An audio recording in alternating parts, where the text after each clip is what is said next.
Welcome back, friends, to Watch Closely. It's a weekly show where we take a closer look at the world of movies, television, and what's streaming.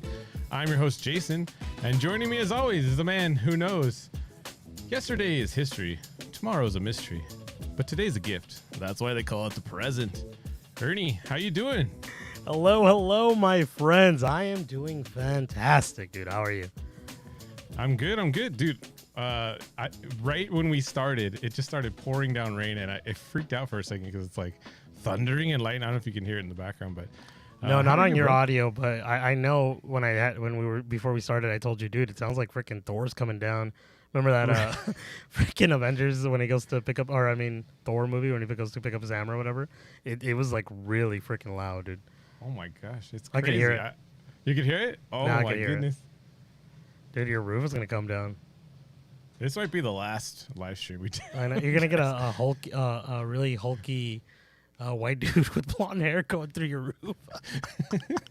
He's gonna be like, "Have you seen Mjolnir?" Anyway, but yeah, guys, another. Thank you. Sorry, go ahead. Another. I was thinking you were gonna say Hulk smashing through and be like, "He's coming. Oh, that's right. I forgot about that, dude. I forgot about that. Thanos is coming. Welcome, guys. Welcome, everyone, to the, 150 something episode of Watch Closely. Is it 50th? 150? I don't know. We'll have to look it up the number. But we got a great show for you today. We're going to go through some fun stuff. And it's 143, dude. 43? Wow. Yeah, I just looked it up right now. That is wild. I'll be honest with you. That's fun. Is pretty wild. I like it. No, I mean, it's great. I'm glad that we continue to do it. It just, think about how many, that's 142 of something we did.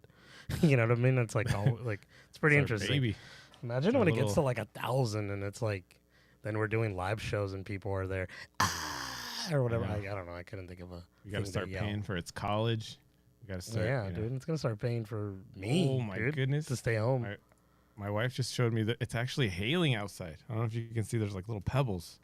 Whoa, that's amazing. I'm gonna taste it. I'm gonna taste a little piece. Oh no, don't do that, dude. Can you guys hear? A little ASMR. Oh, yeah. I put some in my mouth. Fresh. That's why it was so loud. It was hail. It's neither here nor there. I'm just gonna crunch away. Go ahead, Ernie. How are you doing? Yeah, I'm doing great, dude. You know what's funny is recently on TikTok or something, I forget what it was, but I saw this lady and she's like, "Oh, it's snowing out, so now it's time to make my snow cones or whatever." And she like grabs snow from outside, yes. and she makes like snow cones for the kids or whatever. I'm like, dude, that is disgusting. Have you guys never melted that ice? Like melt that ice in a cup, and it's like it's gross. It's not. Yeah, it's dirty water. I don't know. Oh gosh, she's like killing her kids.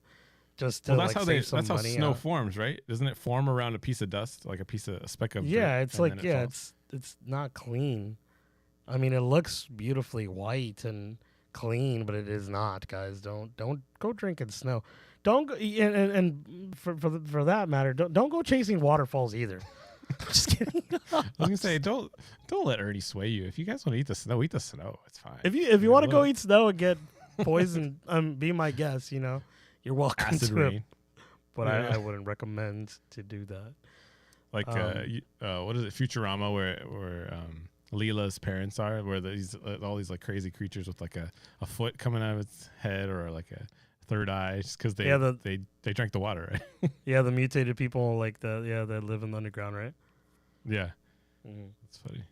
All right, let's get into this week's news, and first we want to go through the box office breakdown. Hopefully the rain will allow it. Oh my goodness. All right, so pulling up the numbers here. We got this is this week's chart for as of January 26th. Well, actually starting January 19th. So compared to last week, I think actually, has anything changed or anything? We have Mean Girls back at the top at number 1. Beekeeper is at number 2. Wonka's number 3. Actually, that changed, right? I have to look at previous week. Let's go to previous. I don't recall for the previous. Yeah. No, it's the same. Oh, it looks the same. Okay, it's about the same. Anyone But You still hanging on at number 4. Migration's at number 5. Aquaman Lost Kingdom.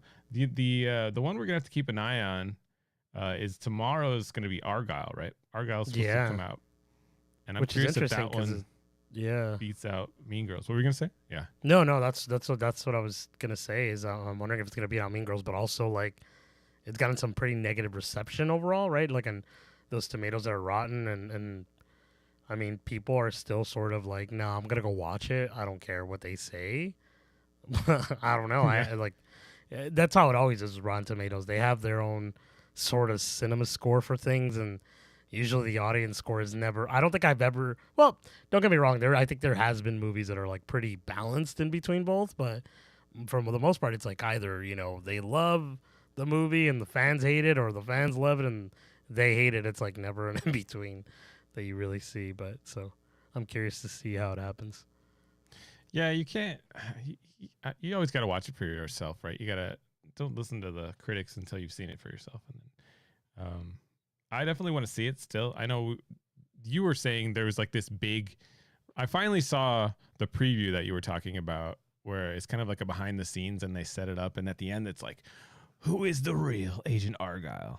And you were saying that's a really big, like it's gonna be a big reveal. Yeah, But am I tripping? Doesn't it look like it, or am I? at the end of that preview, yeah, you get hyped up for it, and you're like, well, who is it?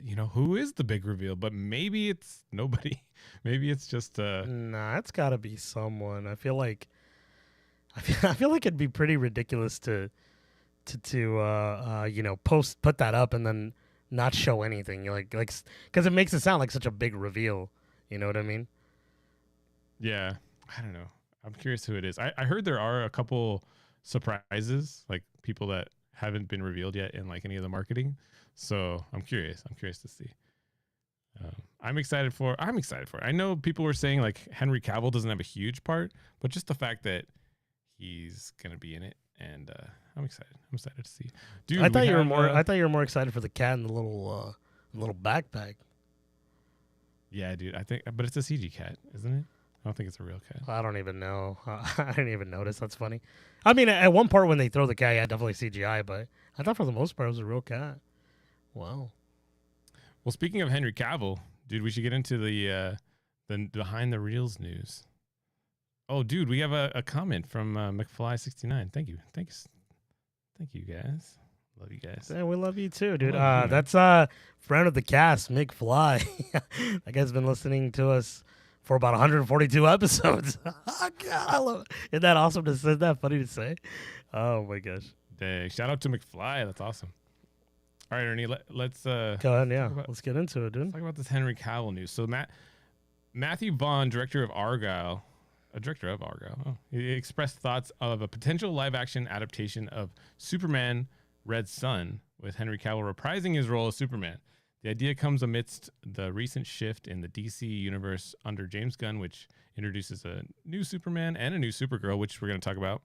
Finally cast Supergirl, seemingly concluding Cavill's tenure. So this would be like a final bookend for his Man of Steel role.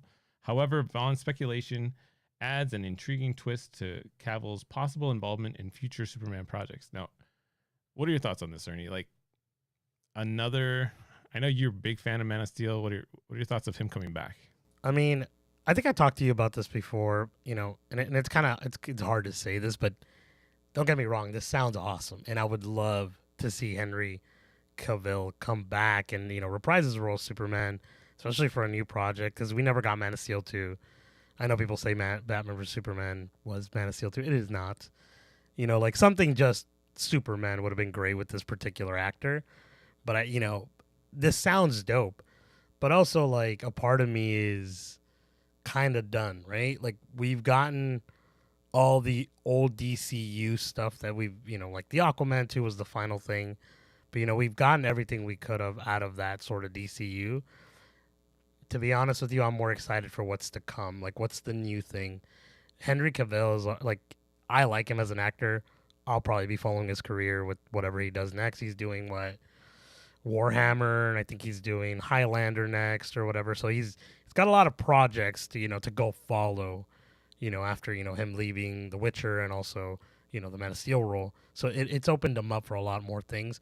So honestly, I'm more excited for the future of of that particular actor, and also for the next, Superman. I feel like James Gunn is gonna do his own take. I mean, they all kind of do their own take on these particular characters, but I think I'm curious to see what his take will be, especially having read that comic that he's going based on. It's pretty cool.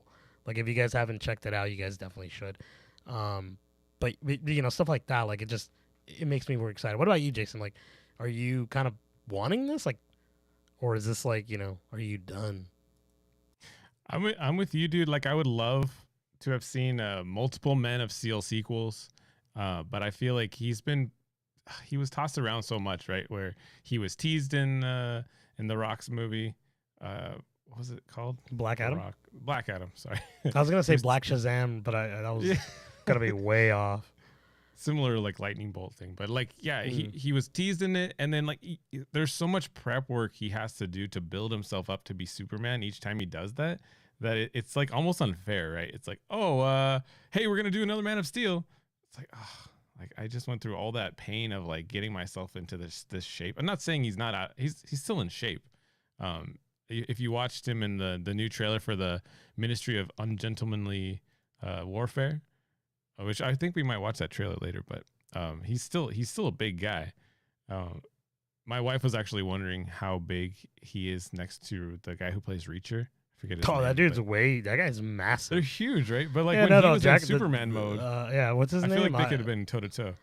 Oh my gosh, I forget his name, but he. I'll tell you right now. Let me know. Alan Richardson. Richardson. So that guy's humongous, and it's funny because like the big thing I noticed from that trailer when we put it up, you guys pay attention to, but like they put this massive man with these tiny glasses. Yeah, like you like pay attention to they're like this tiny, and the guy's like freaking ginormous. It's ridiculous, but it's funny. But it looks sweet. Like it looks really really neat. But yeah, that's funny, dude. Yeah, we should. I'm with you though. Like I feel like I'm really excited about some of his new projects, and he also has to kind of play it a very straight man for Superman. Like he's not like you don't really see Superman. I mean, Superman does like he is funny, but he doesn't do like quippy jokes necessarily. Well, now that I'm thinking about it, he's not a very quippy guy, but he I mean he has funny moments, and he has a sarcastic like dry sense. Yeah, it's very different than most others, like other superheroes. I think I only know a lot of it from like the cartoons and stuff, but there's some great moments with like Batman and him having like this sort of back and forth of like not quippiness but like remarks that kind of are like they're supposed to be funny to one another, and it works really well. But again, I think he works better off of people who are not like him, that are more like either more outgoing or whatever, because he usually as Clark Kent, he's more reserved, right? That's his whole shtick, trying to quote unquote, that's not Superman, that's Clark Kent. That's when he does his funny stuff usually, not when he's like Superman, at least from what I've noticed that I could recall. That's true. Yeah. He does have like funny like one-liners where in the comics it's like, well, yeah, people always said I'm from another planet or something like that, and it's funny to us, but it's not like a like a comedy. It's not like Spider-Man where he says like something like under his breath and it just kind of goes, and if you catch it, you catch it. Mm-hmm. But in that new trailer with should we just watch it? Let's just watch it. Have you seen it? Yeah, put it on, dude. Put it on though. Definitely. Let's check it out. But can you hear it? That's a question. If I put it in, will you be able to see? This is what I'm talking about. He's a funny guy. No, I bet. I mean, it's kind of like with Chris Hemsworth, right? They made him in the first Thor. They made him very straight face. He was like, "I am the god" or whatever. Like that was his whole thing, right? But as the movies progressed, at least after Dark, what is it? Dark Hour, Dark whatever, the one with the freaking the elves, Dark World, right? Yeah, something like that. Yeah. So after that movie, obviously Taika Waititi, that, like that is the real Chris Hemsworth. That is like the actual. So you could see it, like you could see it in the movie. He's like a lot. He's more. He's like more funnier. himself. Yeah, it's more himself, and you could tell genuinely. But I mean, Okay, wait. I don't. Can you hear this Go ahead. or no? Yeah, You we probably can hear can't it. It's just kind of like lagging a little. Oh, is it? Yeah, on my end. Gus March Phillips.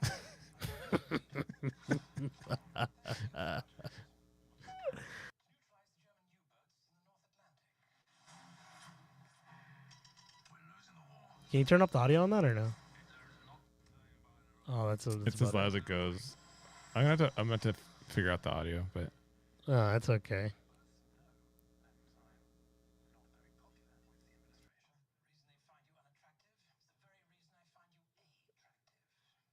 I always remember that guy from like the Disney Jungle Book, the live action one. Oh, that's right. Yeah. That's where I think he came out. He was like the bad guy. Oh, there he was, dude. Now they're Yeah. just with the little glasses. That's him, right? Yeah, it is. Yeah, the little tiny No, glasses. go back when they announce them. Like, keep going. Oh, well, that already passed, but Oh, I passed it. Oh. that's okay. Don't worry about it. It's like when they're announcing the guys, and it's like all of them.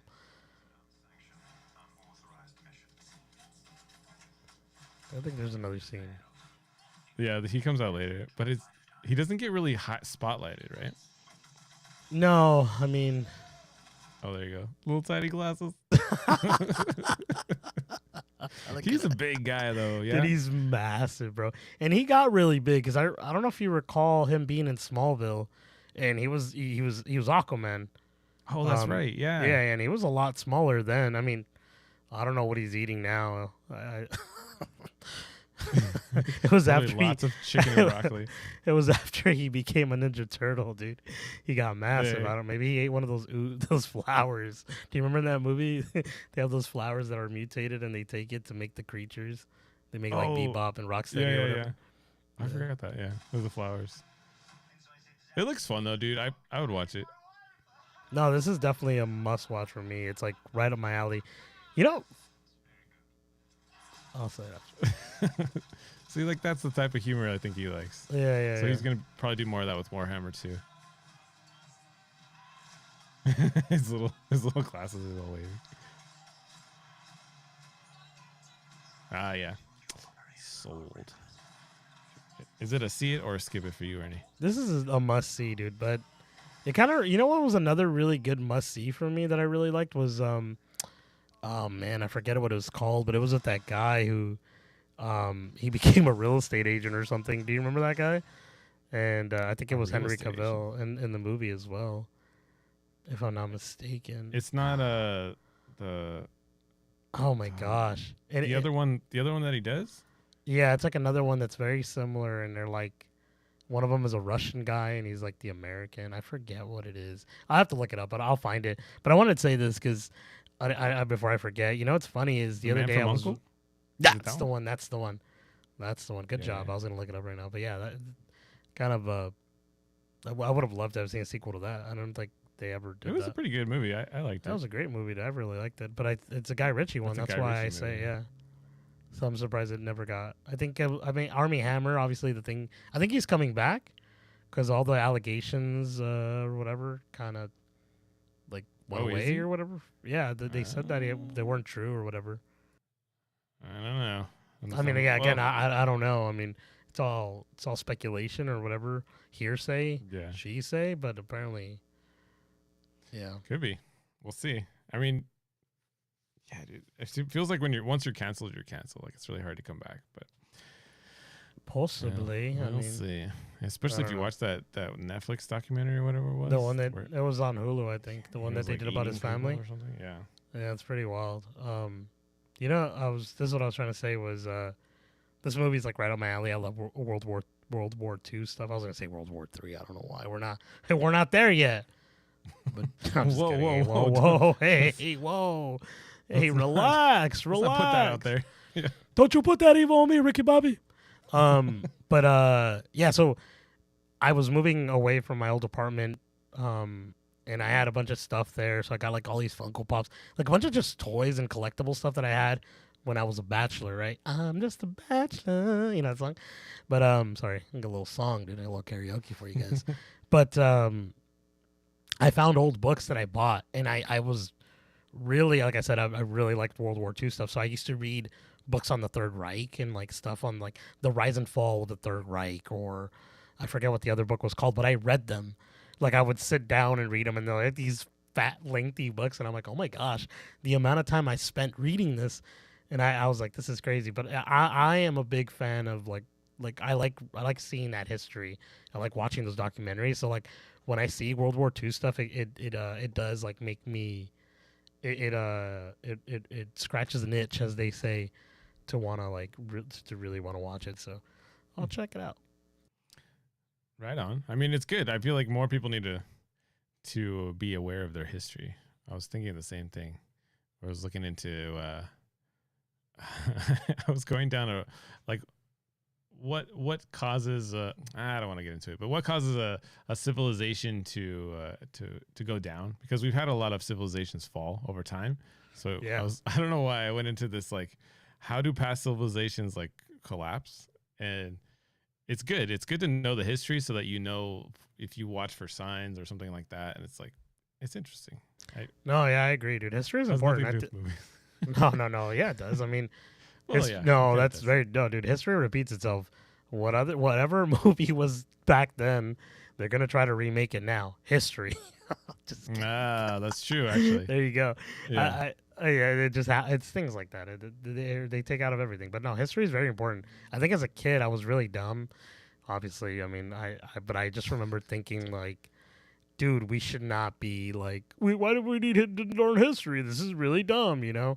Not until I got into like high school, and I started to appreciate like, man, this is actually very interesting, and like, history repeats itself. People would say, and it's like, it doesn't repeat itself like exactly, but there's things that, like you said, you could look forward Right. to, like, or sorry, you could look for that might happen or something. It's pretty interesting. It's pretty cool. Like, people learn, like, you could learn a lot. That's why people make books and you read them, like, because it's a historic book of something that happened to this person, and you learn from their mistakes. So basically, I don't know. Yeah.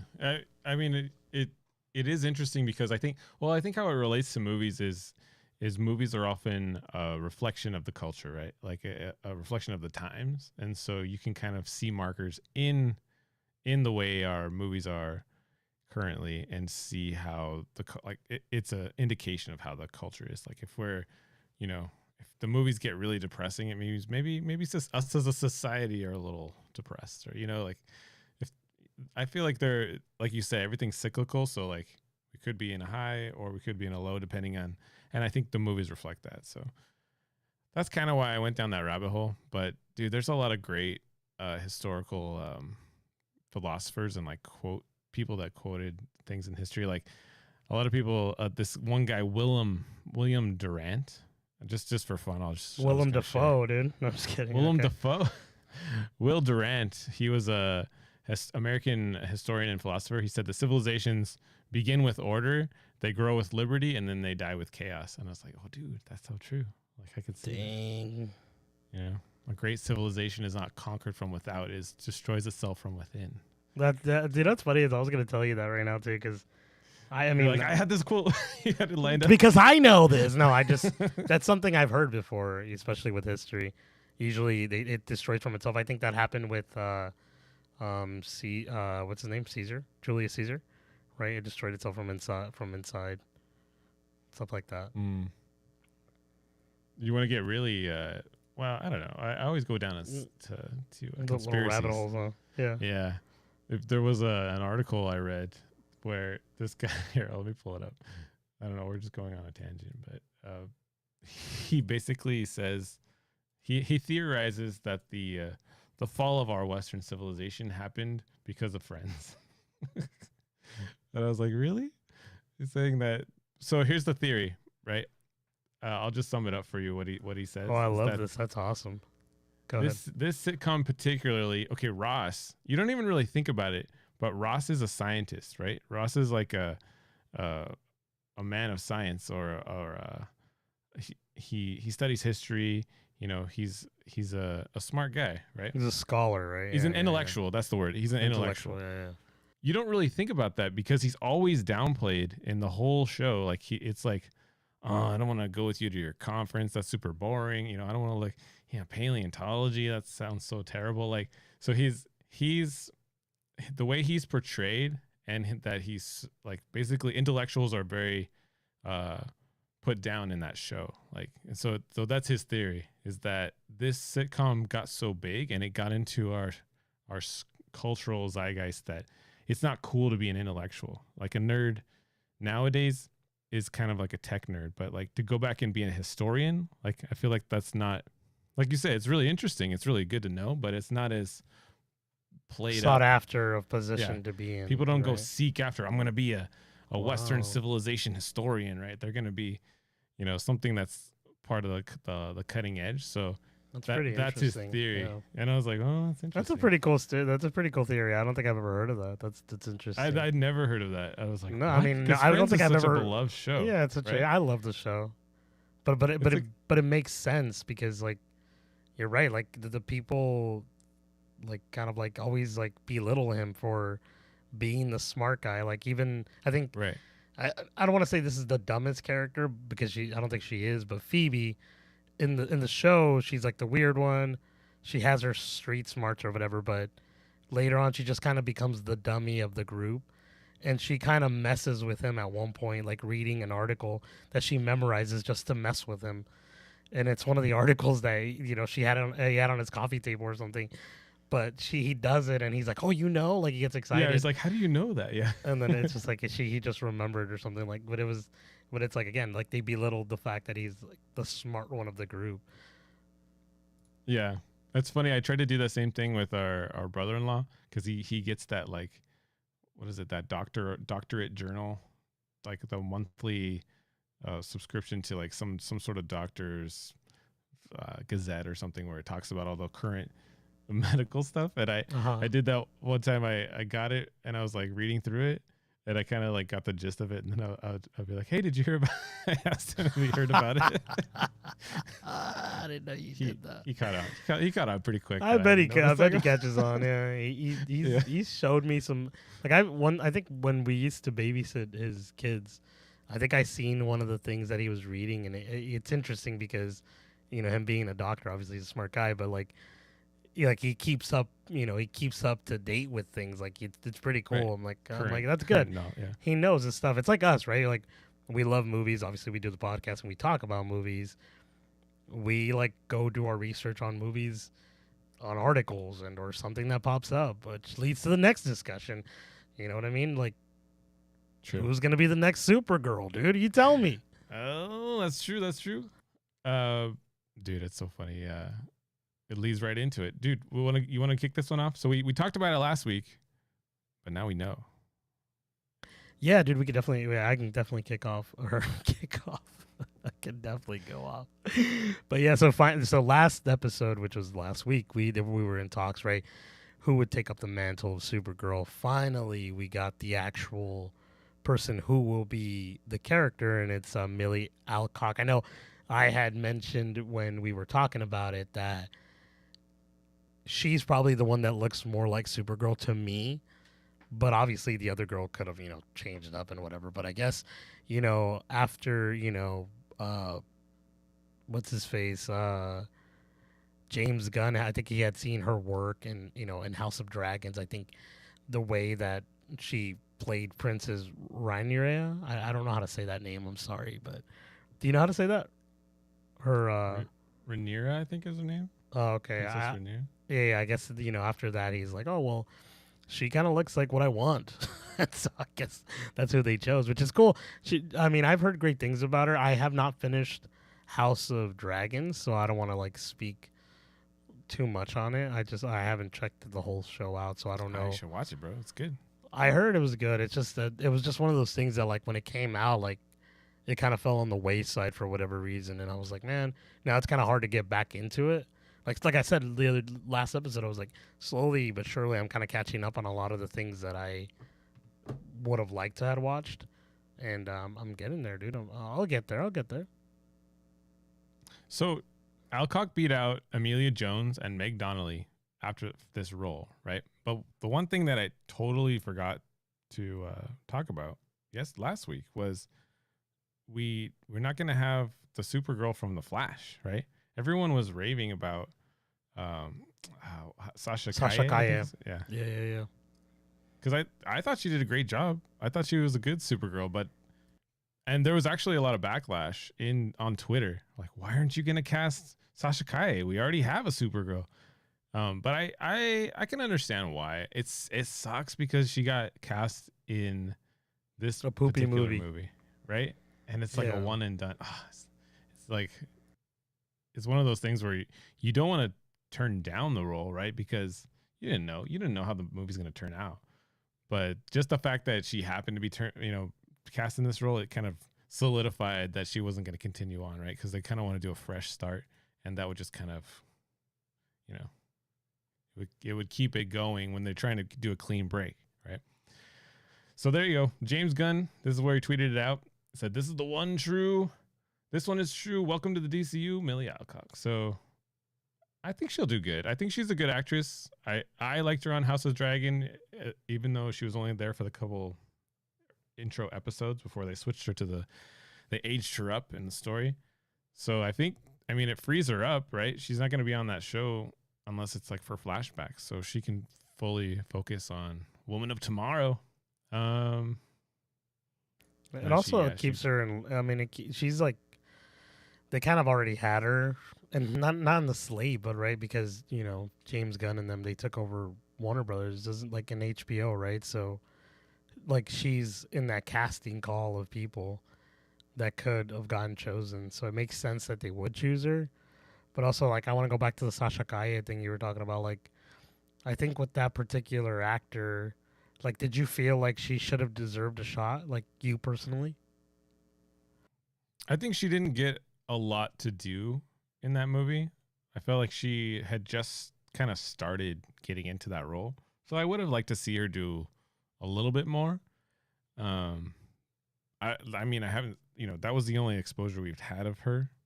Really, like, we hadn't seen her do anything else of significant. But if she was really trying to shoot for that type of role, it would have been nice to see her in more stuff, because I feel like she did decent. I feel like when you walk out of that movie, she was one of the highlights. I thought, like, she did a good job. Yeah, no, I agree with you. I liked her too. I thought she was cool, but I don't think she got enough of the limelight, and I think it was due to the poor writing on the character in itself, because the pacing of the movie of the movie kind of could have helped a lot, having added her, not origin story, but sort of something more than just her being like, oh, we found her, and then now it's this, because it's at the tail end when you really get to meet her. So you really don't grow to like her as much as other characters that, like, again, that have like build upon their story or something. So she becomes like, I don't know, it just like an afterthought is what it felt like. And I left the movie liking her, but I didn't leave the movie thinking like, man, now that I think about it, like, she should continue to keep going for whatever, like, I wasn't thinking that, at least at the time, or now I don't think that. Don't get me wrong, she's great, but like I said, it's just, she had a cool style to her. Yeah, like, it was a unique cool look, because you hadn't seen it. She's usually blonde, right? Like, Supergirl's usually blonde. Yeah. Classic, Supergirl. So it was an interesting take. I can totally understand why they did it. And I think, this also will boost Milly's career as well, right? She'll get more exposure from this for sure, if it's good. It could be the same situation, right, where she might come out as a cameo in the new Superman, and Superman just like is a terrible movie, and she might be a one and done too. So you never know, right? Yeah, you never know. I know. I'm waiting to see who they're gonna cast as Crypto. The dog. The dog? True. Is it the dog from I Am Legend? He'd be a good Crypto. Oh, hey, whoa. Wait, we don't talk about that dog. He had a birthday the other day. I saw it on Twitter. He's still alive? That's awesome. Yeah. It's like, he's just turned 20. I was like, what? Or something. I don't think it was 20, but. Oh, okay. 60. Usually every time I go on Twitter, it's always like 3 years ago, we got this terrible scene. And it's like when he, kills the dog, and you're like, man, why What do you have to bring? Yeah, that can we up? talk about how Twitter has just become? I told you, it was like it's a wretched hive of scum and villainy. Like lately, Oh, it's yeah. been really bad, right? I Yeah, don't know. it's different. I feel like the algorithm has sort of changed in terms of like what you're looking at. I mean, again, you can kind of curate your what you want to look at. Just don't go on your For You page because it's thinking that you want to see this. You know what I mean? Follow the things that you like and make your own sort of like I have that. I have like a thing for my gaming stuff, for my entertainment news, and like the people I follow, and that's all that. It has no craziness usually for me, but I Yeah. know like I know for oh that's cute, dude. Oh But yeah, I there's know the dog. for there's a dog. But yeah, but I know for a fact a lot of people get like these things. Like for I mean, again, we don't get political here, but like how there was I don't know a lot of it, but the Hamas and all that stuff that's going on, right? The Yeah, yeah. Palestine and all that. Hmm. I really don't know about it because I don't look into it. I'm sorry, I don't. But that stuff never came out on my Twitter or anything like that. But people were like telling me that that's all that comes out on my feed, like all these sad and bad things that are happening. And I'm like, geez Louise, like, what are you guys following that you're seeing these things? Like, I don't get that for the most part. That's what I'm trying to say. Like these sad things sucks, but Well, that's good. it's That's just good. Yeah. I'd rather For not some, see that. Like like I don't want to wake up in the morning and see like people being beheaded for them. Like crazy oof, stuff yeah. like that. Like it's just not. It's no way to live. It's just jeez. Yeah, I know you were saying you were like blocking certain ones, and I guess I Yeah, should it start doing was. that too because it has an effect on your mental like psyche, like especially if you're getting it constantly and you're not even asking for it, it's just showing up on your feed. It has like a mental drain on you, and it does. It kind of affects your mood over the course of the day. Yeah, dude. You know what Um, else affects my mood, dude? And I think we're gonna talk about it in this next topic. We're talking about Scream 7, dude. I wanted to get into this with you. Obviously, we had this whole backlash with one of the main characters. At the top of my head, I forget her name. I'll find it right now. Melissa Barrera, right? The whole that's right. controversy about Friends of Jenna Ortega. friend of Jenna Ortega, yeah. So that whole thing happened, right, with what she had said, and I think it was about the Hamas Palestine right thing. That's kind of what happened, if I'm not mistaken, Jason. Yes, no. I do believe so. I have to look Okay, it up. I think it was Which something actually about some sort of interaction with whatever was going on. It was a politically charged statement or whatever. I don't know. She left or she got fired from the Scream movie. And when she left, Jenna Ortega packed her bags too, and she's like, "Hey, that's my friend." This is what people were saying. She took off, and now like the director took off too. So like no one is basically helming this film that's supposed to come out, and I think they changed the story slightly. If I'm not mistaken, I think now the Well, now main they have to. character. Yeah. Yeah, well, I mean, but now the main characters are going to be like the original cast of characters from like the first Scream movie, because obviously these newer who are supposed to take the mantle of the films left. I don't know. It's pretty interesting, but I wanted to bring this to the light so you guys can kind of know about it and see what's happening in the film universe here. But Jace, dude, thoughts on this? Like, do you feel like this is kind of like, do you feel like this movie's gonna come out, or is it gonna be canceled? Or, I mean, I'm sure they can find a director, but like, what do you think? I think that it's going to come out no matter what because of money and because of the IP. Um, I did look it up. Barrera was fired because she was posting support for Palestine and criticism against the Israeli government, and so that's why. Oh, then okay, that you're makes right. sense. Yeah, I'm not sure. I don't recall exactly what she said, but it was something that offended some people, or like or a lot of people. I honestly don't know, but yeah, so that's why they took her off the film, and I guess like everyone left, which is kind of like, I think when Jenna Ortega left was more of a big deal because she's like one of the popular, Yeah, actresses those two are at gonna this be like moment. the franchise carrier, sort of, right? They were gonna Yeah, continue yeah. on the franchise. Yeah, definitely. I think honestly they probably would have killed off the original cast in this movie had they not left. I feel Right. like that's kind of like what they would have gone for. They would Just have to like done leave you like they would have Han been like this Solo is and This is Scream 1.5, and then the next one is 2. You know what I mean? Like, sorry, Scream 7 Part 1. You know what I mean? 2, They kill them, so you're so shocked that you need to see Part 8 because that's the big conclusion or whatever. You know what I mean? Yeah, I mean, it's probably not the best idea to just keep retreading with the old cast, unless it's a really, really well done screenplay, or a really like. This is another problem. But nostalgia. Yeah, see, this is here. I've come to this realization of late where you say, "Oh, this is a horror movie," or "Oh, this is a Scream movie," or whatever. It should be, "This is a good story that happens to be a scary movie," or "This is a good a good story that happens to be a Scream film." Like, you know what I mean? Like, you write the story and then it should fit within the narrative, or it should fit with, like, I feel like nowadays they're just like trying to paint into this because it's a franchise, right? Like, we have to make it a Scream movie. I think the last Saw movie, was it, I didn't see it, but people were saying like it was just a good story that happened to have the guy from Saw in it. Like, it could stand on its own, right? And I think that's what you have to do with these type of movies. You shouldn't be thinking like, how are we gonna tie it into the Scream universe? It should be more about, what's the story? Like, what's a good story to tell? So that's the thing, though. It's like, I think they work backwards. It's like, how can we they're already casting add her, more but it's like, into what does this? she add to? Yeah, Yeah, what like does she add? Yeah, that's the thing, and I've been racking my brain around this. I was talking to a friend of the cast, Lex, and I was talking to him about nostalgia and how they use that to like bring us back as like the audience, right? I think they're bringing out what's it, freaking Ghostbusters Frozen Wilds or whatever that movie's called. Stupid name, something Frozen. I don't even know. It's a dumb name, but whatever. Like, I rewatched the one before Afterlife, and I was watching it with my wife a little longer than I remembered it being, but I was like, man, this is a little too long. And my wife agreed with me, but I remember, or my wife actually mentioned that, and I agreed with her.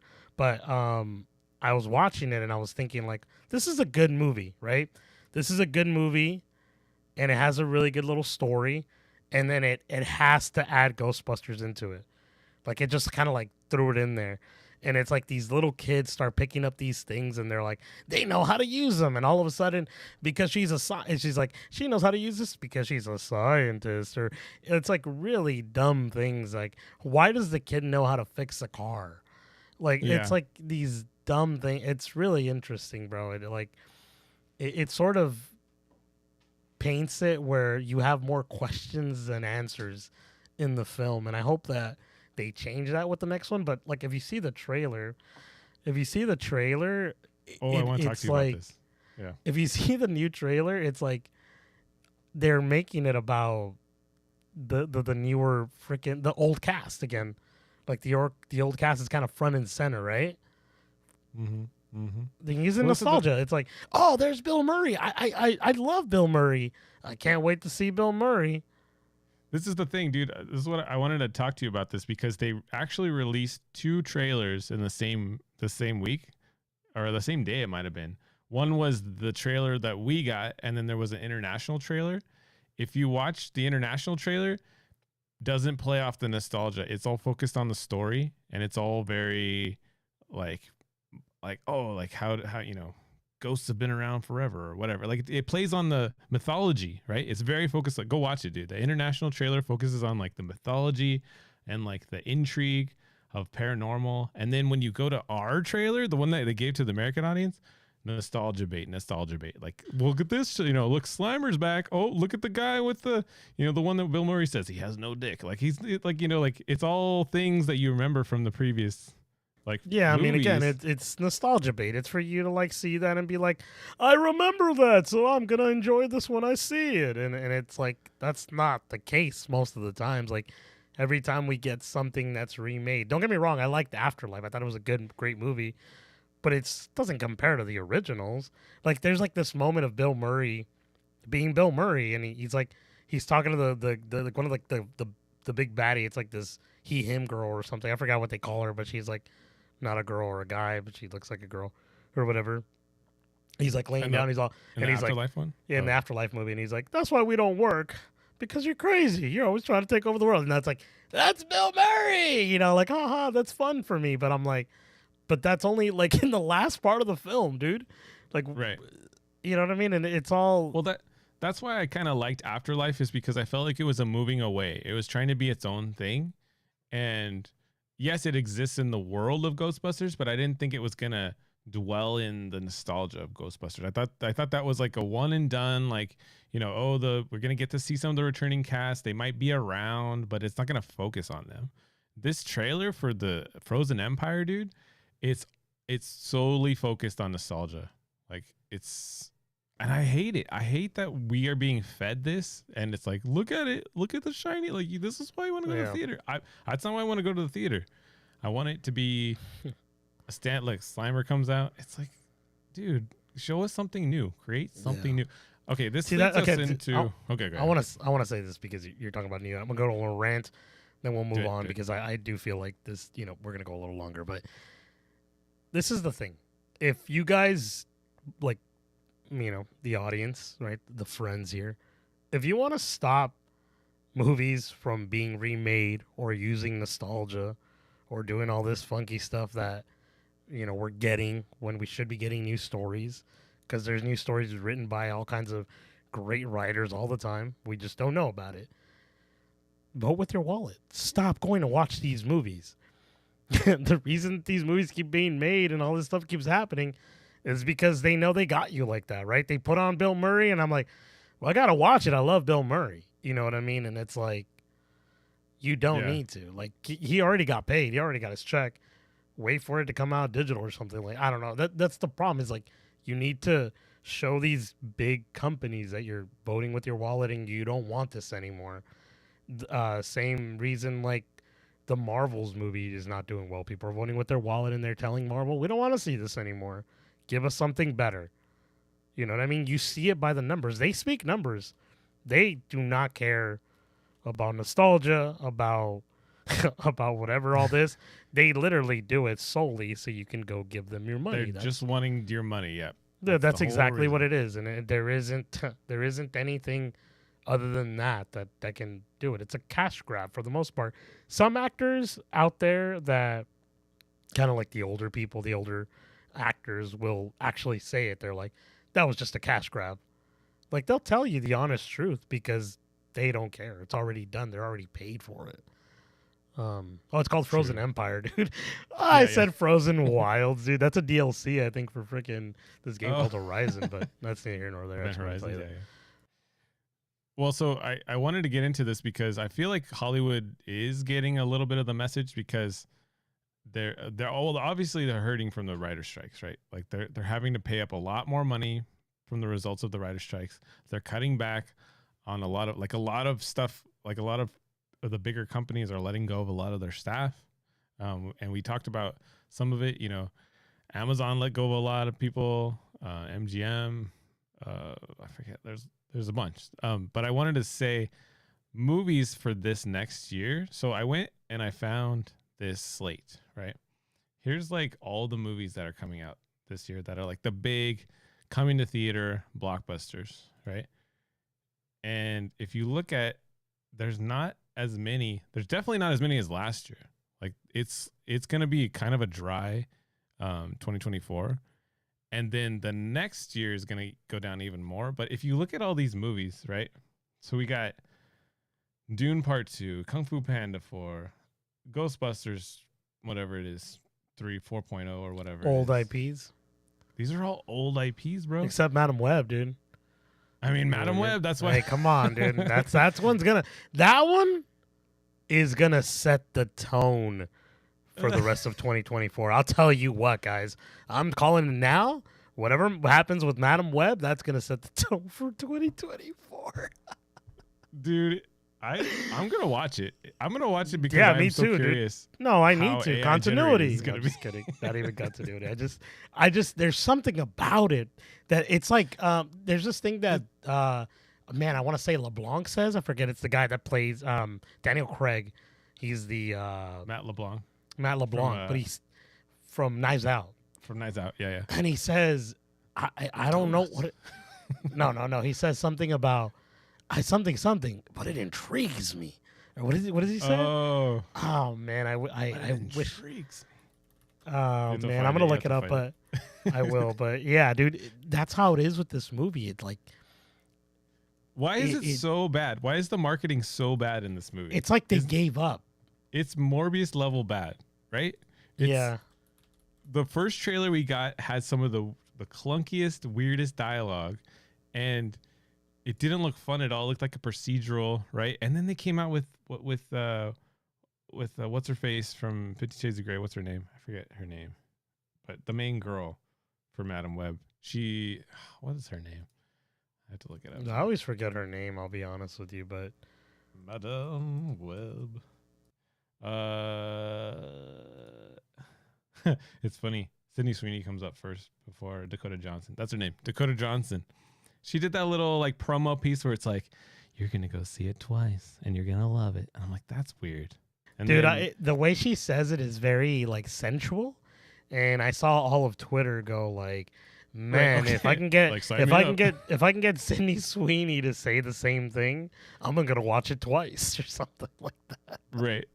And then I think Sydney Sweeney came out in Hot Ones, so that Oh, that's right. that just kind of promoted her. Dude, didn't really do much. It didn't even promote the movie, huh? Yeah. Or at least I didn't seem like the funny thing about that movie, bro. That Hot Ones that I saw, because Twitter is a horny place, dude. It is a cesspool of scum and villainy, whatever you said. But that Star Wars quote, sorry, I misquoted. But a wretched hive. Wretched hive. I said cesspool, but.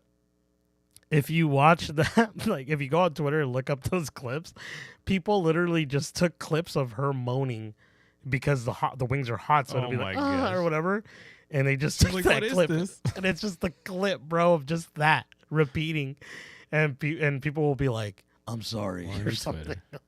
I'm sorry. Horny.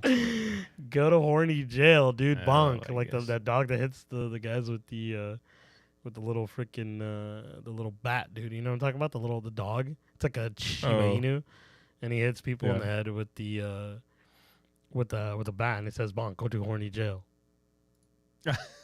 Oh yeah, I did see that. But okay, getting back to Madam Web, like I don't understand why they aren't playing up the hotness. Like, why aren't they playing up the like? They have a cast of like. Twitter would go crazy over it, right? If you just released some like pictures of like them fighting in websuits or whatever it is. Yeah. I don't know why it looks like such a boring procedural. Look, they're all in like boring outfits. She's in like a trench coat. Like I don't know why you cast these people. Again, I want to say this because I truly believe this. I don't think they're doing it, huh? What were you gonna say? No, go ahead. No, I think they don't do it because it's probably in the contract, right? It's like, this is not what we're selling. You know what I mean? Like you're selling. Is it the Go ahead. Is it the what is it? The politics of it all, right? They're like they shouldn't be ogled. They should be, Yeah, exactly. Women. But people are gonna obviously people are gonna, people like love Sydney Sweeney and whether she's a good actress or not, that's up to you. But people mostly, from what I've seen, obviously are talking about her looks. And she's aware. She's not dumb. No, I mean, her team is not dumb. Nobody, I mean, they're not stupid. Obviously, they do things like, if you watch, what's that rom-com that everybody's going to watch? Don't Call on Me, or what is it? Anyone But You, or whatever? Anyone But You, yeah. Yeah, if you watch Anyone But You, like, she takes off her clothes and is in a bikini. They didn't have to put that in there. But I mean, did they? Like, you know what I mean? Like, they didn't have to put that in there. But I mean, again, like, people are watching it. That's true. See, this is why I don't understand, because, well, that's what I'm saying. If it's all about the money, right? If Hollywood is just about getting tickets and butts in seats, then why are they doing Madam Web like this? Is basically my question. It's like they're sending it out to die, kind of like they did Morbius. Yeah, that's what it feels like. Yeah, but again, it's already. I think nobody, and I might be wrong. I don't want to defend. I'm not an apologizer for these companies, they don't need anyone to be like that. But like, I don't think a lot of these things come out to die. Like they don't make movies and they're, we have this IP, we got to make something. Just work with what you got and let's make it an ass movie, like a pure ass. Like nobody starts off movie. like that. You know what I mean? Like I don't know. I mean, see that's the thing. Like, which brings me to our next topic here is you know, we're gonna talk about the Last Airbender. I know. Have you watched the cartoon? Jace? Oh, I have not, but I know you've seen it like multiple times. So Yeah, you're a big fan. I'm a big fan. I love the cartoons, and I even love the M. Night Shyamalan movie even more. No, I'm just kidding. No, I do not. Terrible movie. Oh man, every time I think of that movie, there's a particular scene with these earthbenders, and they throw one rock and they all do their little dance, and it's disgusting. Like it's gross to see that. You're like why are you doing this? But gives you the ick. Yeah, it's nah. Yeah, man, it's really bad. But whatever. Well, so this is why you. I think everyone was like universally says that Shyamalan version of The Last Airbender is terrible. Like this was not what we wanted. Give us something better. And so this Netflix adaptation set it up for success, basically, where you have free reign to make a great series, right? Like you have the whole story, you have the resources of Netflix, who is like the top streaming, like they are the king of streaming right now. So like everyone's excited, I would say, or at least we were. But go ahead. I'm still sort of excited, but I want to get into this with M. Night Shyamalan. M. Night Shyamalan took what made Avatar: Last Airbender great and tried to adapt it into film and left the soul behind. And that's the problem, right? With that movie, it's like he tried to make it something it wasn't. And I like M. Night Shyamalan movies. I'm a fan of his movies, but this particular film didn't capture the show and what made it great. And I think that's the problem with what Netflix is happening now. Don't get me wrong, sexism is bad, right? And I think we're going to get into it. One of the particular characters, he's a young guy, Sokka. He's one of the main characters throughout the 3 seasons of the show. He's the brother of Katara. He's Aang's like best friend. Eventually, everyone bonds, right? But those are like the the 3 main characters, right? The those 3 main characters like of the core of the story, of the core story. Sorry, and he's sexist because he's a young kid. He was he was raised to be like the man of the house. Like, I won't get into the story because it's spoiler, and I don't want to spoil anything for you guys.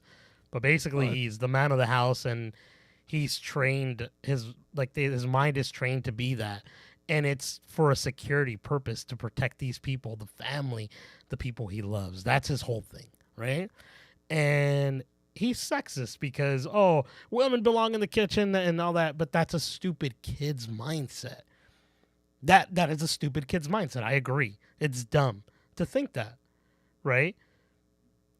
As the story progresses, he doesn't become that. This is such a pivotal moment in the story for this character. I'm sure they're gonna change it. Most likely in the Netflix, they'll change it and they'll probably fix something into it. But he meets the Kyoshi Warriors, a group of like these badass girls. They're like young girls, but they're badasses. And he realizes there's more to girls. But again, it's like this part of his character that continues to grow, and I think them taking it out because of people feeling like, if they have sexism, the show's gonna be terrible. It's like, no, it's part of his stupid. It's a story. It's supposed to make him. I mean, they say they're toning it down so they could possibly have it still in it, but that's part of his character, and that's his arc, and it makes them grow in the show, dude. Believe me when I tell you, bro. I know people don't call it anime; it's a cartoon, but it's an anime. I don't know. People have some stupid things of what an anime should be or whatever, but it's an anime to me. It's hands down one of the one of the greats. Like it's got a great story. Like it's well written. They do probably. I'm sorry, I'm going on a fan rant here. They do probably. You know how shows do these episodes of backtracking where they're like, "Hey, do you remember when this happened?" And it's like it goes back to season 3, and they're on season 5, but they show you things from season 3 where it's like oh we found love in this moment, or and they're talking about it sort of thing. You're muted if you're trying to tell me something. What were you saying? Oh my gosh! No, I was gonna say yeah, because it's harkening back to something way early in the story, and it all ties together. Like it all Exactly. comes full circle. Yeah, so it all they do that. They have probably one of the best, where like these 3 characters go to this, and I won't get too into, but they basically go to this location towards the end, and they basically go to a theater, like a move, like a play theater, and the play that is being portrayed is the stories that have happened, and it's really cool. It's really clever, bro. Like it's funny. Like they do a great job. But that's the thing is like you don't want to lose these little moments that because of whatever the culture is now. Like even then, the culture nobody likes sexism. That's stupid. I don't think anyone likes it when the show came out. But it's like it was part of the character to so when he does further develop, you see a change and you're like, whoa, that actually. You know, he was dumb then. Now look at how great he is now. Like, you know what I mean? Like, you can't take things out of characters. I think that's why the One Piece live action, you know, was great. I love it, but also they did change like key characters. I think Usopp is a lot different. He's a lot cooler in this one than he was in the anime. But like. But there's like little things like that they could change, and I think we'll be fine, especially for live action. I mean, not everything translates well, but I just think that that's kind of a core thing for the character personally. But again, I'll be watching it when it comes out, and I'll give you my thoughts on how they, whatever they ended up doing with it, because like that's one of the big moments where he's like telling her, "Oh, I should have never trusted girls. Girls are dumb." Or I don't know. He says something dumb, and his sister gets mad, and that's what causes her to basically break the the iceberg that's holding Aang. You know what I mean? So I'm wondering what they're going to change. Hey, I wanted to kind of back up because we didn't really lay out what was going on. You jumped right into it. I just went into a rant, huh? But for people that are not aware of what was actually going on, basically Variety came out with a post, and within the post they were talking to the people of the show. And they said, we took out elements of how sexist Sokka was. And we felt like there were a lot of moments where in the original... you said Ahsoka. Sokka. Sokka. Sorry, Sokka. Not Ahsoka. Arms crossed. Sorry. Good. We didn't like Ahsoka either. Oh, dude. Someone's calling you out as a Call of Duty gaming elite stud muffin. Chief AAA, huh? I don't even play that game, but thank you, Chief, fan of the cast here. So basically, they were saying we feel like there were a lot of moments in the original show that were iffy, and then the person who plays Sokka, Ian Osla said, yeah, there are things that were redirected just because we thought it might play a little different in live action. So I agree. So going back to like when One Piece was first coming out, right? They were showing pictures of early development and people were reacting really crazy about, oh, they're changing the look of these characters and oh, it's going to be different. And oh, like it all turned out fine. And the reason why One Piece was such a hit, I think, is because the writer, the creator of the anime had a lot of involvement within the production, and he made it a big deal to keep that backstory, right? Keep the core of the characters, keep the essence of who they are. It was really important to him. So if you're gonna do it, this is how you're gonna do it, and he was very a stickler for it. this I feel like is going too far because it's now changing the essence of the character, right? Like you were saying, this is part of who he is. This is a pivotal flaw in his humanity that he has to overcome. And like, why not give people like, well, how come it's become so vanilla where people can't have character flaws, right? And people can't overcome these character flaws. I think that's part of great writing. I think that's part of, making a good story, setting people up, and you might not like that character in the beginning, but the overall story that it's telling, we're not there yet, right?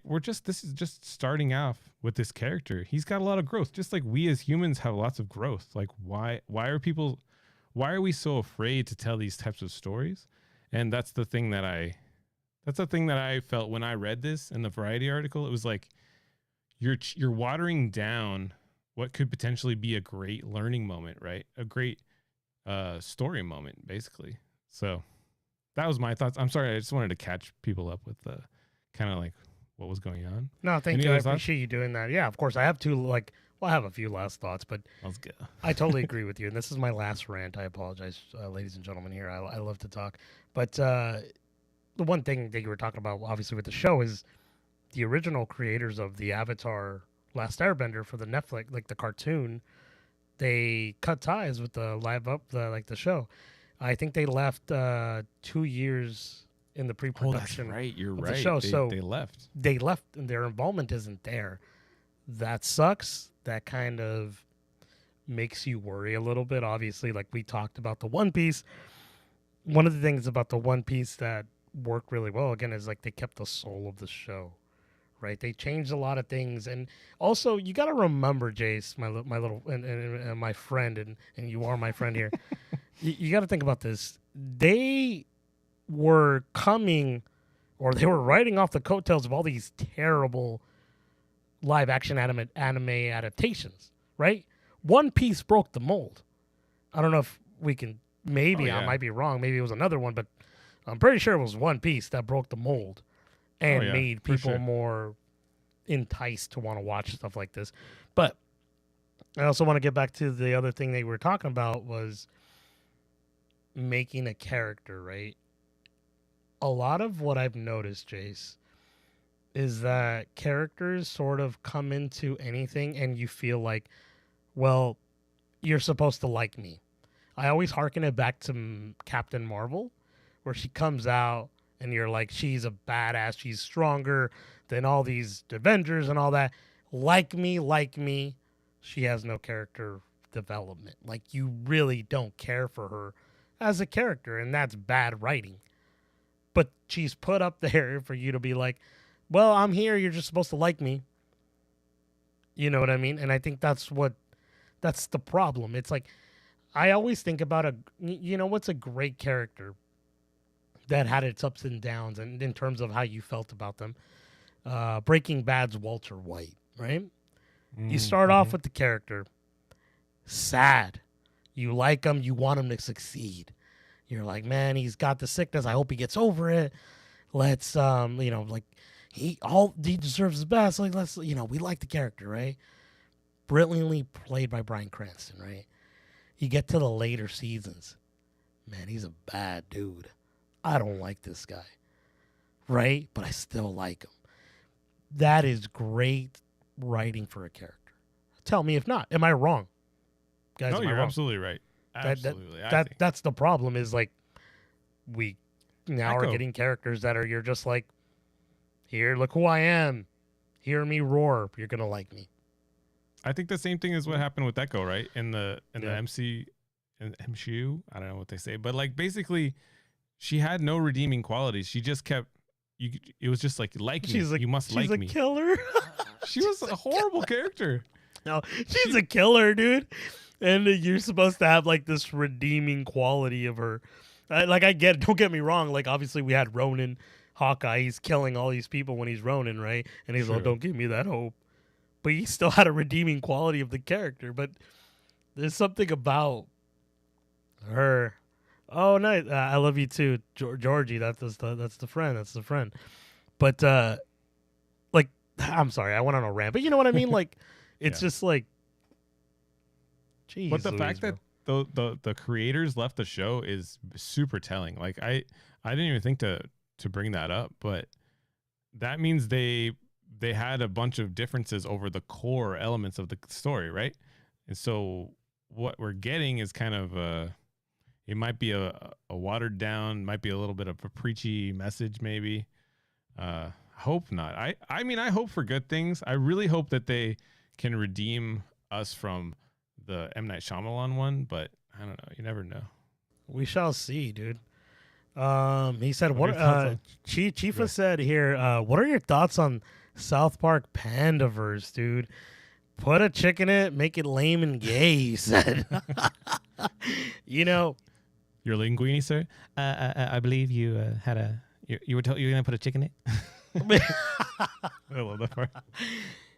that's the thing is, like, I think I mean, it's a funny episode, but to really get boiled down into it, like, one of the big issues that we have is, like, they're trying to be so, I don't know how to explain this, but, like, they're trying so hard to make movies for a niche group of people that really don't watch these movies. I was talking to a friend of the cast, Lex, right? The movie Bros. It's the gay film, but like two gay dudes, they're best friends, but they're gay or whatever. I don't care. I didn't watch it, just wasn't in my radar. But the guy blamed people for not like people that hate gays. That's why no one went to go see that movie. Where were all the gay people to go watch that movie? You know what I mean? Like, where were those people that, so, quote unquote, these movies are for? That's how you know these movies fail. I get the message. I get that. Well, Ernie, they could have shown up, but it's such a small demographic. It's such a small overall demographic. See, that's the thing is, like, they make it seem as though there's a big demographic for it. But it's not. I always think about this, and I think how utterly ridiculous this is. And I'm sorry, I go on a rant about this. But, when Wakanda Forever came out, black people, for some reason, were hitting on Twitter, TikTok, or whatever, telling people of that were not black, like white people, go buy a black person a ticket to this movie and hold the door so they can watch the movie comfortably. How stupid ridiculous is that? And it's like, everyone should watch whatever the hell they want when they want. It's stupid to say something. It's like white people should just like exist but be in a corner, right? Like, that is so dumb. It's like you're like, that's like counter. I know people are gonna say this isn't, but that's like counter racism. It's like you're basically segregating yourselves. Like that. That's terrible. Like, why would you want to? Like, why wouldn't you want to be all together, right? Like, that's it's so stupid, ridiculous. I don't know why people think that that's a cool thing. But yeah, it. Sorry, I went on that rant, but I think the I'm Pandaverse. rambling now.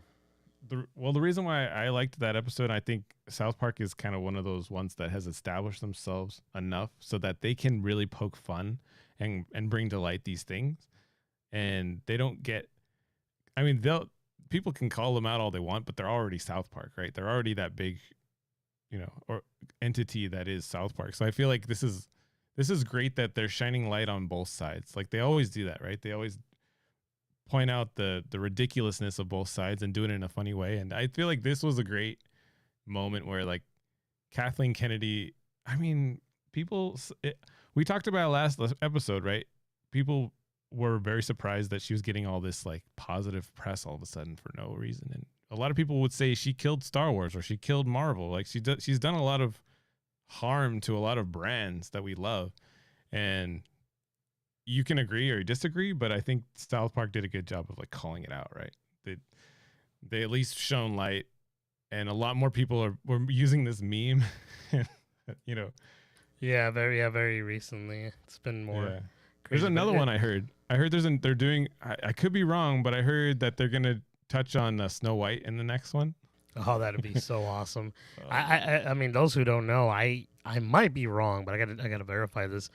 But I heard Snow White was canceled till 2025 because of the backlash. So they're doing reshoots. They're changing the dwarves.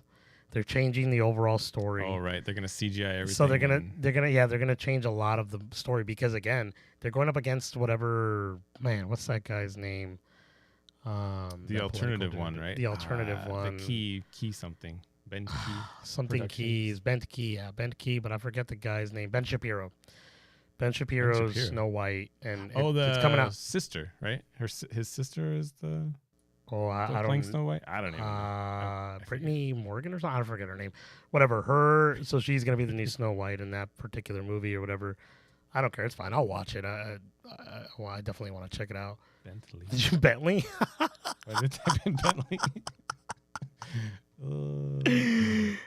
Brett Cooper is her name. I just remembered Brett Cooper. Yeah. I don't think she's Ben Shapiro's sister. Ben Shapiro? Ben Shapiro. Yeah, it's not Brett Cooper. Who's Ben Shapiro? Ben Shapiro is the guy that owns Bent Key or whatever. It's like is that who? Yeah. I don't know. Yeah. Put Ben Key. Ben Shapiro. Yeah, Ben Shapiro right there. Ben Shapiro White. Auto-filled with white. I don't know. This is not Ben Shapiro, right? That's the guy. Yeah, that's the dude that like owns that company with someone else. I thought she was his sister or brother or some. Like, I don't think so. No, I think she's just like a YouTuber who's like sort of an actress, but is. Oh, he's the co-founder of the Daily Wire thing. Oh, okay, I don't even. So yeah, so whatever. So they're doing that movie, and it's coming out this year. And I think it was going up head to head with Snow White. I think, if I'm not mistaken, I believe Disney's like, send me the script for this movie or we're going to sue kind of thing. So they send them kind of what they had. And after seeing that, I want to say that they ended up being like, well, let's go back to drawing board because they got all this hate during this particular time during what was it called? The, Panderverse? No, the strikes. Oh, the writer's strike. So when the writer's strike was happening, not a lot of movie news was out there. And people started to go back to the past. So getting like old interviews, old stuff to basically bring to light. And one of those things that they brought up was Rachel Zegler talking crap about Snow White. And she's all weird, or whatever, saying her, saying the wrong things, especially to like fans of like this beloved thing. And so when that happened, people started to kind of look into it more, and they're like, no, they're going to ruin Snow White. They're doing something wrong here. And I think that's when they started to kind of, switch gears, and now I guess they're bringing it to 2025, which is, whatever. I guess people were saying that they were going to replace Rachel Zegler with Jenna Ortega. Oh, my gosh, they probably could. But yeah, talking... Go ahead. Oh, go ahead. One last thing. Did you hear that there was, I don't know if it's confirmed, but they were saying that they were going to cast a younger version of Snow White so that they could fill in more backstory of her and have less screen time of Rachel Zegler because of all the controversy. Oh, interesting. So it might be focused more around her past, and then they'll cut back to her, but she won't have as much screen time. That's like do the House of Dragons, huh? Yeah. They're going to be like, it's been 3 years. Or something like, freaking in front of the cast Lex quote there. But yeah, that's interesting. That's a definitely CG. Way to go. The CG. Is that real? Or did someone make that up? No, that's a screenshot. That was I don't know if it's official screenshot, but that's what happened to the black one and all that. Like there was like a black lady and like a. No, they're gonna completely CGI over all the people. So they're just gonna be computer generated now. Oh, George wants to know what do you feel about Robert Pattinson's Batman? Oh, dude, I loved Robert Pattinson. Can't wait for the sequel. It's gonna be good. Go ahead, Jason. I'll let you get into it. Oh, the Batman? It was well, I mean, just in general with Robert Pattinson, I don't know. It was good. Is he the best Batman? I don't know. He said the Lego Batman is the best Batman. I mean, yeah, the Lego Batman I'm just kidding. Is the best. Was he? Yeah. I liked it. I think I only watched it in theaters, and I think I only watched it one more time when it came streaming. But would I watch it? Would I watch the sequel? Yeah, I'd watch the sequel. I want to see what happens. Dude, I'm excited for the sequel, but I'll tell you what, Georgie, let me tell you something, dude. I've watched this movie a few times. I love this movie. I think I just like Batman the character, and I love different iterations of the Batman character. I think like Christian Bale did a great job. Ben Affleck. I love that stuff. Like I just like the character of Batman, but there's something about the Robin Pattinson particular Batman that just really like made me enjoy the character a little bit more. And I think it was just that emo goth kid. You know what I mean? Like there was just something really cool and like more grounded than I think we previously have had in terms of like the films. But I freaking dug it, dude. I cannot wait for the next one, dude. And it's gonna be great. I know we're getting, I think this year we're getting the Penguin series on HBO, so it's gonna kind of tie into the, what is that? What is the guy's name? That's directing these movies. Man, Matt. I want to say Matt. Oh, Matt. I was gonna say freaking. Come on, cast. Dennis Belvenue, but come on, cast. No. Oh, come on, friends, let me know. Come on, friends, help us out. Matt Reeves. I knew it was a Matt. Matt Reeves, dude. Matt Reeves. So there's the thing is Matt Reeves' universe. So they're like kind of like expanding on that. So it's the Batman, the Penguin, and I think they're doing a Gotham City show as well. Do you want them to continue with Barry Keoghan's Joker, or do you think? Yeah, I mean, I'm curious to see what he does. I mean, I like Barry Keoghan. I'm glad you said his last name. I think in the last cast I just say Barry because I always say Barry. I like to say his name as Barry Keoghan, but I know some people don't like that. But yeah, Barry Keoghan's I think I think it's vague, right? We don't know anything about that Joker, but I got enough where I'm like, dude, what the heck is going on here? Can it be worse than Jared Leto's Joker? We don't know. Whoa. That is a masterpiece. There's a moment of Jared Leto's got a great moment. Oh yeah, Heath Ledger's yeah, dude.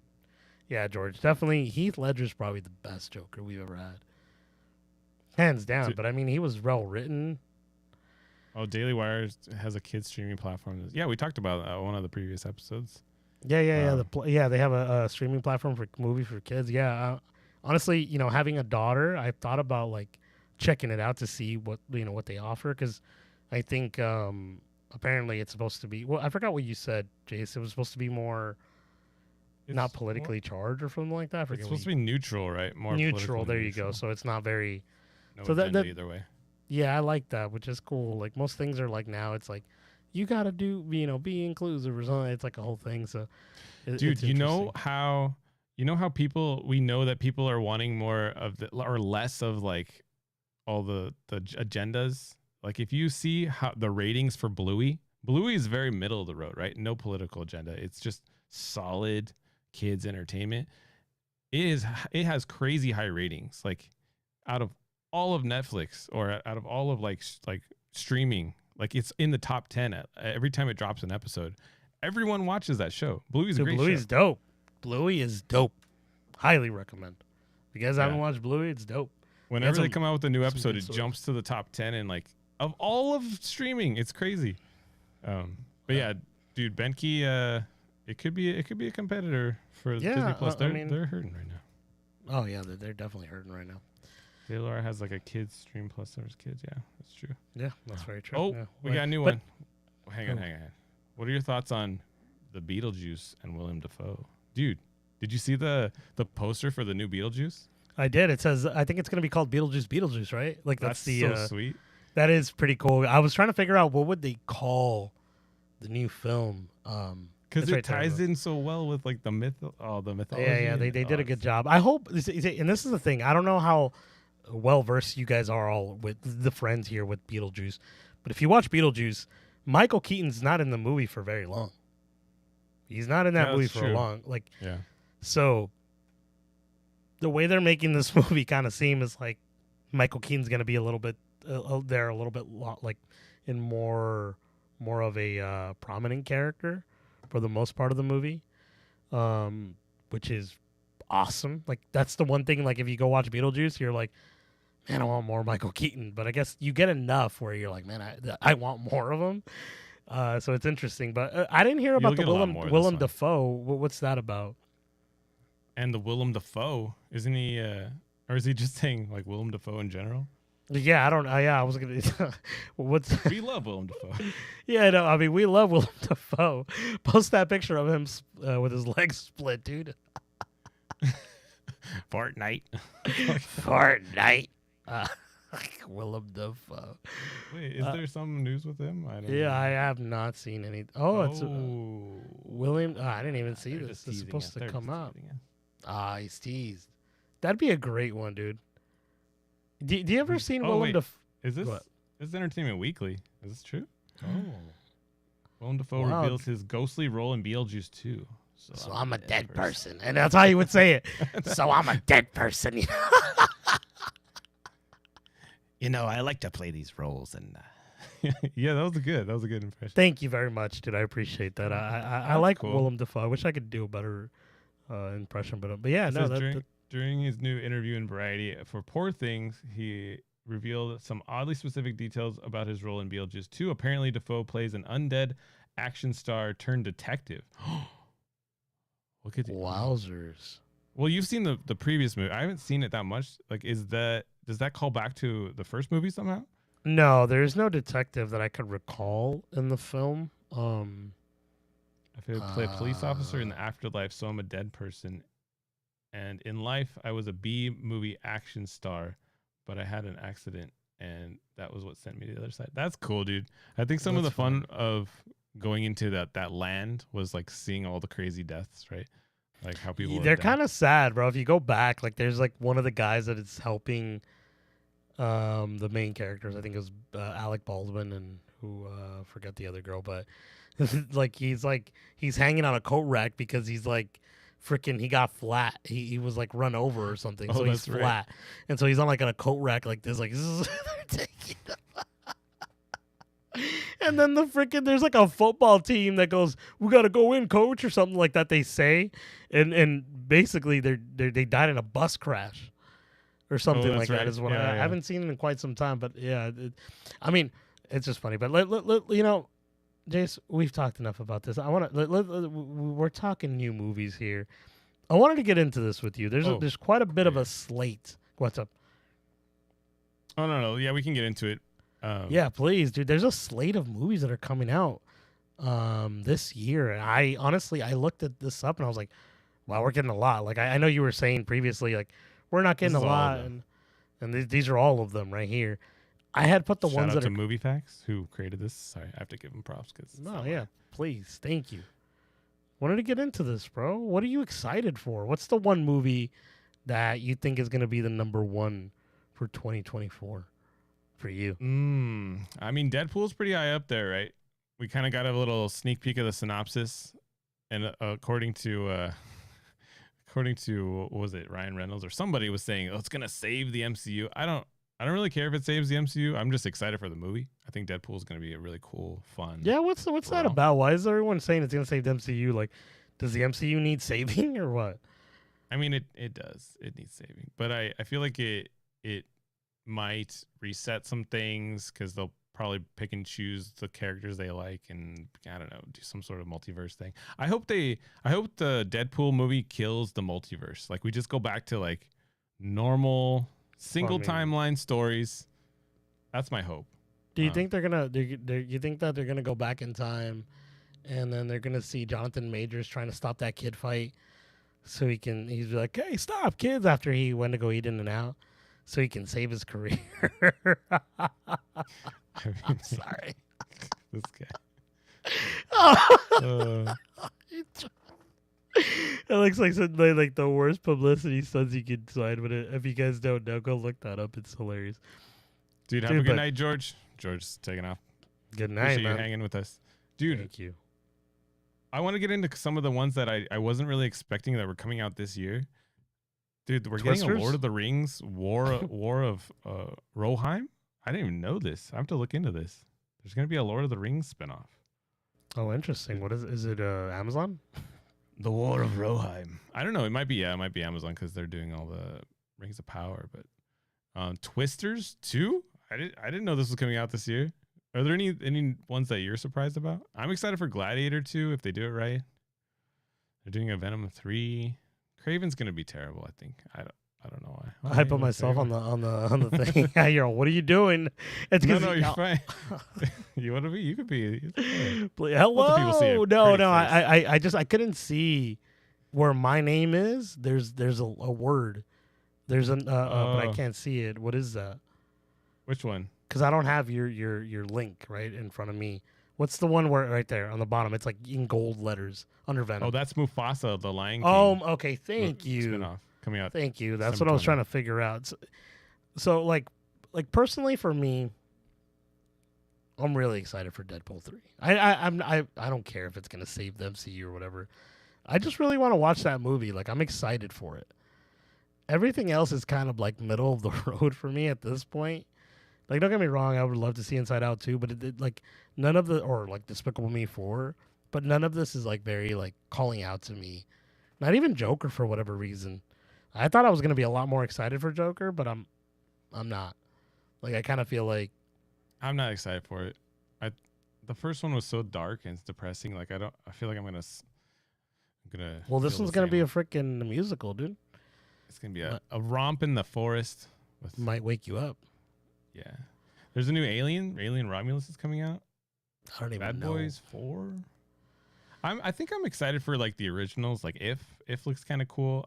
I'm excited for Argyle, even though everybody's saying it's not that great. I'm excited for Argyle, dude. Still excited for it. Dude, Bad Boys. I mean, you know what was funny? It was a friend of the cast, Lex, was telling me about Bad Boys. I think 1. I don't know if you remember when the girl, his daughter, Martin Lawrence's daughter, is gonna date. And one of the guy comes in and he goes, and he's how old are you? And he's like 18 or whatever. And he's all mother effer, you look 30. He tells him. And then he goes, you look 30. And then he goes, ever made, because it's Will Smith trying to scare him, right? So he could not date the daughter. And then he goes, he's all, you ever made love to a man? And then he goes, no. And he's all, and then Will Smith goes, you want to? Oh my. It's so funny, bro. But he brought that back in my head the other day. Awesome. I was dying, bro. But yeah, man. I mean, it's all sequels though, bro. It's all No, there's I no. know. The only There's one that's like nothing a new, new IP is If, or that's it, right? Karate Kid's remake. This is a spinoff. Everything is Argyle and If are the two originals. Hey, whoa! What about Night Swim, brother? Oh, dude, Night Swim. Which we saw, and we can give our honest review. Yeah, let's go for a swim. I said, dude. Jason, when we went to go see this movie, God bless his soul, he came in swim trunks, and he had some goggles on his head. Some of those pool noodles. You know, I was ready to go. Pool noodles. He was ready to go to the movie theaters just to be really invested in the film. You know which one I'm kind of excited for, but I know it's going to be really bad. Madam Web. Oh, yeah. Well, dude, Madam Web is up there, but Furiosa, the trailer, I like the trailer. I know everybody's like, oh, it's going to be like female empowerment and they're going to take over the franchise again. But I'm like, I like the style. I like the like deserty style that they're doing. I don't know. It's probably going to be terrible. It looks cool to What do you me. think? I'm excited to watch it. Honestly, you know what movie I didn't know? This is the one movie that kind of shocked me for some reason. I didn't know this was coming out. Kingdom of the Planet of the Apes. I don't know why, but I didn't even know that was going to come out. I didn't even know we're getting a new one. You haven't seen the trailer, dude? The one where I he have says, not. "It's such a wonderful day." Dude, you should watch it. Or It's maybe got, I've seen it, but I don't even remember it. But I like right now, like It's when got I the girl saw it, from I The was Witcher. like, What's her name? toss Who's the the girl? coin to you, Witcher. Who's the main girl? Ilsa? No. What's her name? Siri? Siri? Yeah, The girl plays Siri is going to be in there. She's like the last human that can speak English or something. It looks cool. Dude, it looks pretty cool. We'll see. Hey, We'll see. Before we move on though, dude, there's this one other that I wanted to get your thoughts on. And these are all the horror movies that are coming out this year. Wow, they put And Godzilla as a horror movie? That's a stupid thing. I mean, for some people, giant lizards and gorillas are scary. but- Giant glizzards. Glizzies, giant hot dogs, dude. We saw Night Swim. That was a no. Imaginary, you're excited for Imaginary, dude. Winnie the Pooh 2 is coming out. What? They're gonna have Tigger killing people now? what would they call it? Winnie the Pooh 2, The Tiggering. I don't know. Maybe The Strangers is getting a sequel. Quiet Oh, Place. no, Dude, I'm s- excited for Quiet Place Day 1. I don't even care anymore. I'm done. Oh, I you're don't know done? why- Yeah, I feel like they No keep Quiet just Place? bringing stuff, and they're gonna put another one, Quiet Day 2. Like, get out of Quiet there, dude. Space Go write minus something one. else, dude. Come on, let's get out of there.